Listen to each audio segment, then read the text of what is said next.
Ever wonder what it really takes to dominate the NBA? It's not just game day heroics or the highlight reels that go viral. Behind every step-back jumper and thunderous dunk lies months of unseen sacrifice. The offseason is where basketball's true titans are forged. Today, we're pulling back the curtain on an NBA player's offseason, the grind, the science, and the relentless commitment that separates the good from the legendary.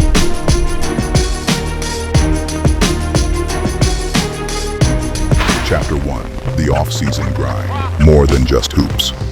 For casual fans, the off-season might sound like vacation time, sun, beaches, and a break from the grind. But for NBA players, nothing could be further from the truth.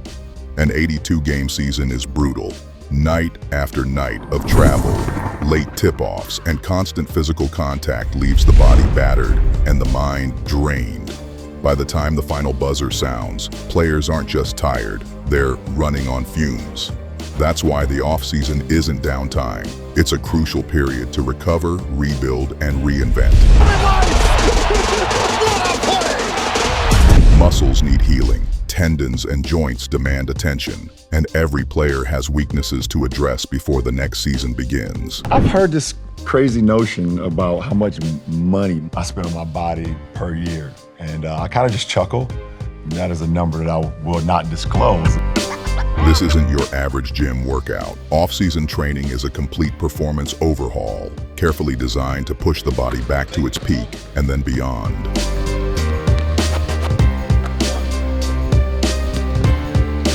Chapter 2, deconstructing the daily regimen, a player's schedule. So what does an off-season day actually look like for an NBA star? It begins early. Nutrition comes first. As an athlete, the idea is not to count the calories. Yeah, you could have that data, but it's more so you have to look at food more as energy, right? And you need to eat in a way that provides you with the necessary energy to perform at your best. Precise meals tailored to fuel performance. Every calorie is calculated, every nutrient measured. From there, it's straight to the court. If you get up at 10 in the morning, train at 11, right? 12, say 12, train at 12, train for 2 hours, 12 to 2. You have to let your body recover. So you eat, recover, whatever. You get back out, you train, start training again at 6. Train from 6 to 8.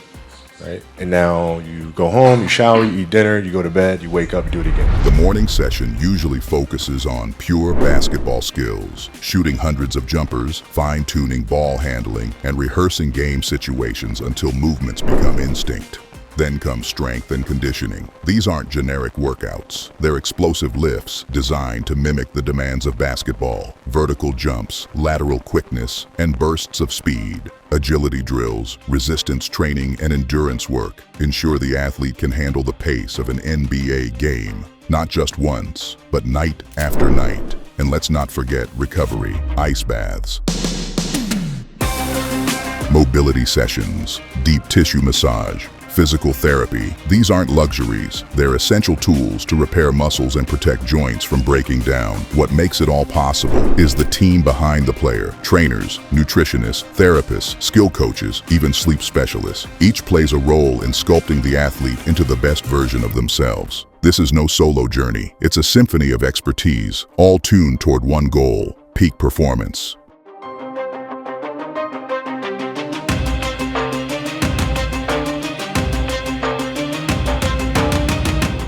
Chapter 3, Beyond the Court, the investment in longevity. But here's the bigger picture. Off-season training isn't just about the next season's box scores. It's about longevity. NBA careers are fragile. One injury, one decline in performance, and the window can close quickly. Do you remember the day that you had the conversation about what LeBron wants to be, and the answer was the greatest of all time? But that's where LeBron wanted to be, an NBA champion.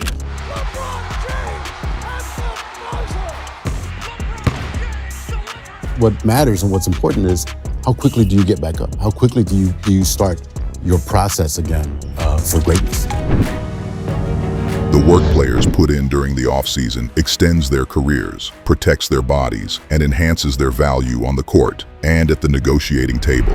That's why the commitment runs so deep. Look how much more training I have done by simply starting at 4. And so now you do that And as the years go on, the separation that you have with your competitors and your peers just grows larger and larger and larger and larger and larger. And by year 5 or 6, doesn't matter what kind of work they do in the summer, they're never going to catch up because they're 5 years behind.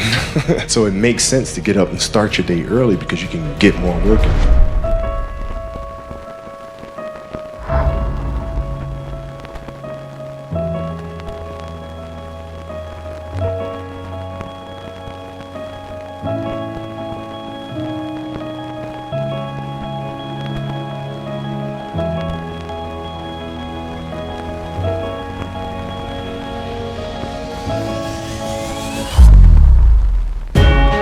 Sacrificing time with family, passing up vacations, waking up before sunrise for yet another punishing workout.